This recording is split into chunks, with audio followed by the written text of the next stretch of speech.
Oubliez tout ce que vous pensez savoir sur les micropuces, les conspirations mondiales et une quelconque marque tatouée de la bête. Pendant des siècles, le nombre 666 a été une source de pure terreur, alimentant les films d'horreur et les prophéties les plus folles. Il est devenu le symbole universel de tout ce qui est maléfique, même pour ceux qui ne croient pas en la Bible.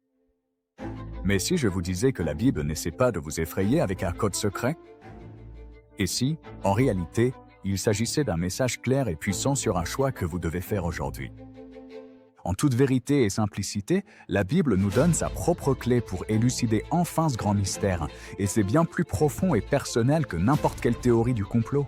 Alors analysons et décryptons ensemble ce que la Bible dit réellement à propos du nombre 666 et passons d'un état de peur à une compréhension spirituelle profonde et éclairée.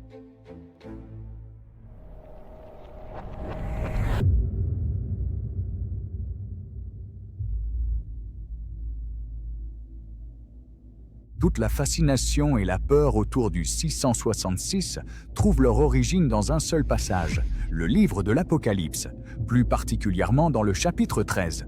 Ce chapitre regorge d'images intenses et dramatiques, un monstre surgissant de la mer, un autre de la terre et un système mondial de contrôle. Il est facile de comprendre comment ces images sont sorties de leur contexte et utilisées pour susciter de l'anxiété à propos de l'avenir. Depuis des générations, les gens essaient de percer ce code. Ils ont accusé des papes, des présidents et des dictateurs, tentant de faire correspondre les chiffres. Ils se sont penchés sur les nouvelles technologies, des codes barres dans les années 80 aux puces RFID aujourd'hui, et ont crié « c'est ça ». C'est la marque. Mais cette recherche frénétique d'une correspondance littérale passe souvent à côté de l'image plus vaste et plus importante que le texte cherche à montrer. Ce passage n'est pas seulement une énigme, c'est une invitation à voir le monde autrement.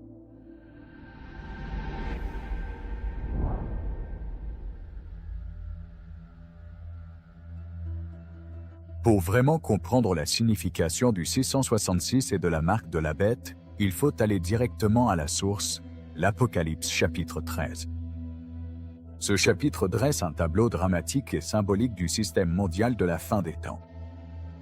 Il présente deux bêtes, l'une surgissant de la mer, représentant une force politique puissante et impie, et l'autre surgissant de la terre, accomplissant des prodiges et entraînant les gens dans un culte trompeur. Ensemble, elles créent un système qui domine sur les plans politiques, économiques et spirituels. C'est intense et il est facile de comprendre pourquoi les gens se sentent dépassés ou confus. Mais la clé pour comprendre cela ne réside pas dans le fait de décoder chaque symbole comme un casse-tête. Elle se trouve dans l'attention portée à ce que le texte met réellement en avant. Voici le passage précis qui introduit le 666 et la marque.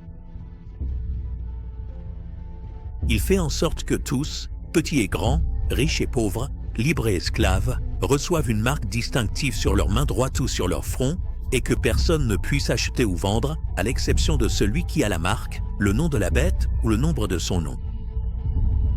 Voici la sagesse. Que celui qui possède de l'intelligence calcule le nombre de la bête, puisque c'est un nombre d'hommes. Son nombre est 666. Avez-vous remarqué cette phrase cruciale? Voici la sagesse. La Bible ne nous demande pas de nous obséder sur les gros titres des journaux ou de faire des calculs sur les codes barres. Elle appelle au discernement spirituel. Dès le début, elle nous dit qu'il ne s'agit pas de déchiffrer un code superficiel. Il s'agit de comprendre une réalité spirituelle plus profonde. En vérité, le symbolisme dans l'Apocalypse est cohérent et intentionnel. Et riche de sens. La clé n'est pas de deviner ce qui pourrait arriver un jour, mais de voir ce que la Bible révèle déjà sur la lutte pour notre allégeance.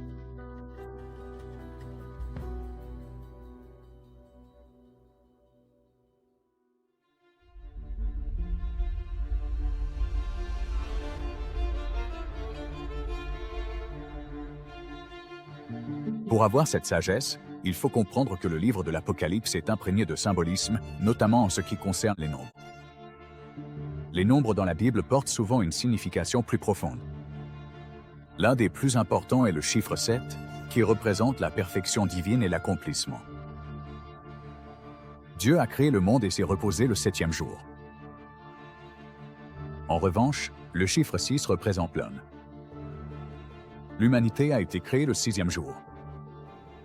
Le 6 est inférieur au 7, symbolisant la perfection humaine, l'incomplétude et l'échec. Il représente l'humanité dans son état déchu, manquant la gloire de Dieu. Alors, pourquoi 666? Dans la pensée biblique, la répétition intensifie le sens. Lorsque les anges crient « Saint, Saint, Saint », ils proclament que Dieu est l'essence ultime de la sainteté.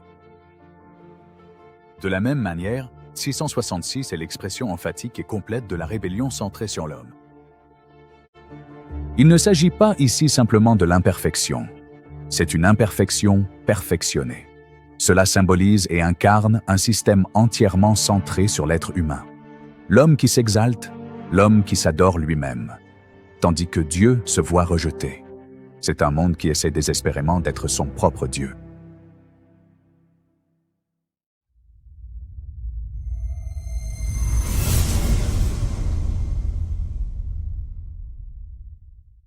Alors, qu'en est-il de la marque sur la main droite ou le front?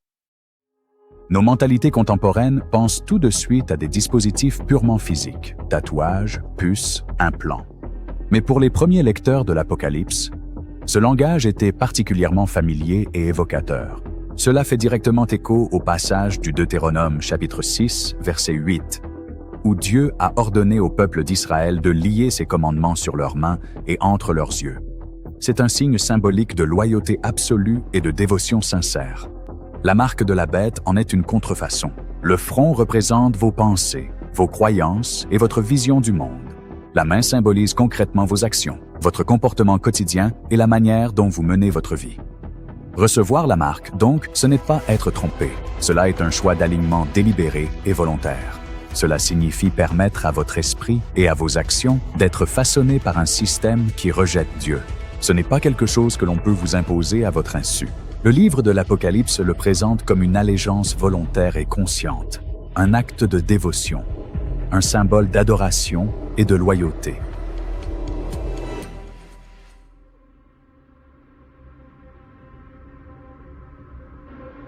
Le chapitre 13 de l'Apocalypse parle en réalité de 2 bêtes. Mais pour bien les comprendre, il faut commencer par le dragon, qui est longuement décrit dans l'Apocalypse 12. Ce dragon, c'est Satan, et il transmet tout son pouvoir ainsi que son autorité à la première bête.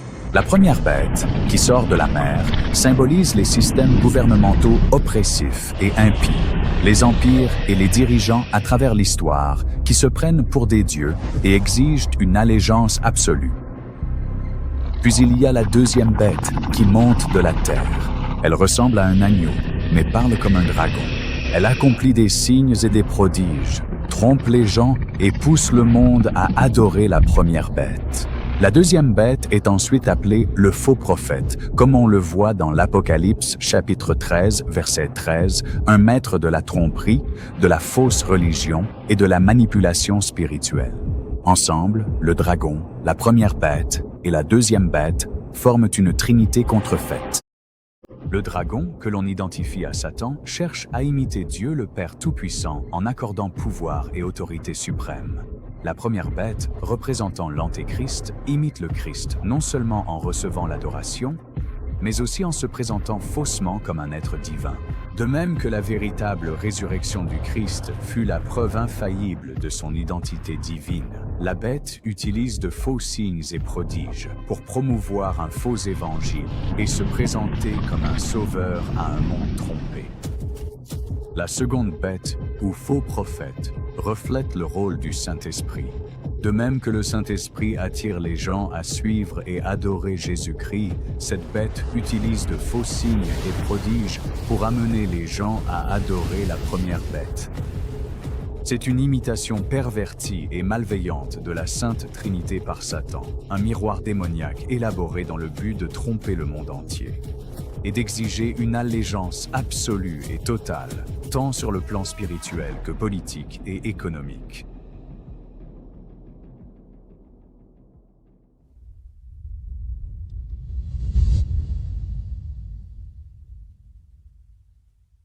Voici précisément le cœur du problème. L'avertissement concernant le 666 ne concerne pas un futur dictateur ou un événement effrayant de la fin des temps. Il s'agit de reconnaître l'esprit du mal déjà à l'œuvre dans le cœur des gens et dans les systèmes de ce monde, ainsi qu'un schéma de tromperie qui se manifeste à chaque génération. L'Apocalypse ne nous dit pas seulement ce qui arrivera un jour, elle révèle ce qui se passe déjà autour de nous. Elle nous aide à voir le véritable enjeu. Qui est ton Dieu? À qui va ta loyauté? Quelle valeur façonne ta vie? C'est cela qui est vraiment en jeu. L'Apocalypse, chapitre 14, versets 9 à 11, donne un avertissement sérieux sur les conséquences éternelles pour ceux qui reçoivent cette marque. Recevoir la marque signifie un acte délibéré d'adoration ou une vie d'allégeance envers le malin. Ce n'est pas neutre, ce n'est pas accidentel. C'est un rejet de Dieu et de l'autorité du Christ, et une loyauté ainsi qu'un asservissement envers Satan et sa volonté à la place. En revanche, l'Apocalypse chapitre 7 parle de Dieu apposant son sceau sur le front de ses serviteurs, une marque de protection, de propriété et d'identité en Christ. C'est la déclaration du ciel, « Celui-ci m'appartient ».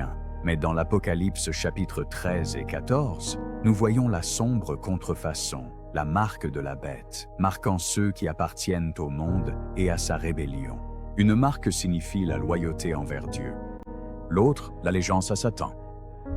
La référence à l'achat et à la vente montre la pression exercée pour se conformer. Ceux qui résistent au système de la bête peuvent faire face à l'exclusion économique, au ridicule ou à la persécution. Ça vous semble familier? Avez-vous déjà ressenti une pression sociale ou financière vous poussant à compromettre vos convictions? C'est un avant-goût de ce contre quoi l'Apocalypse met en garde.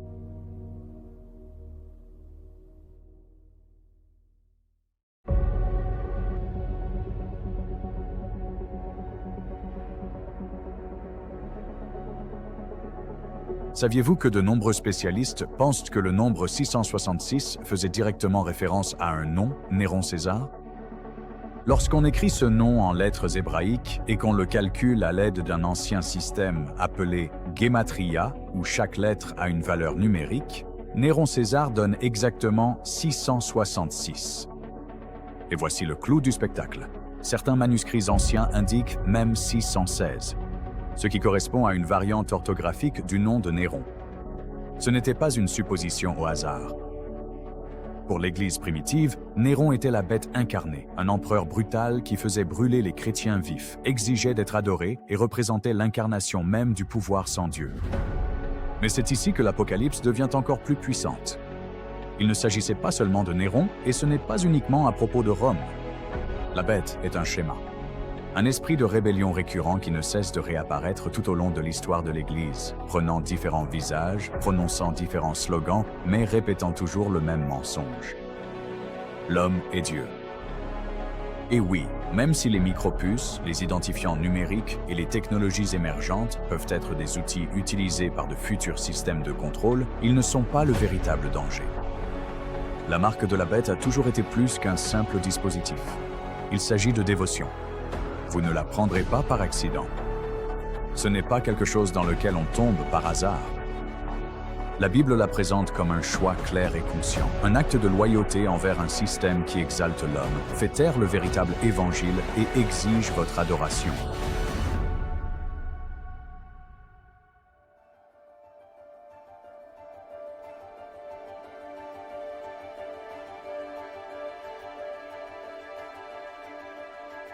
Alors, que dit vraiment la Bible à propos du 666?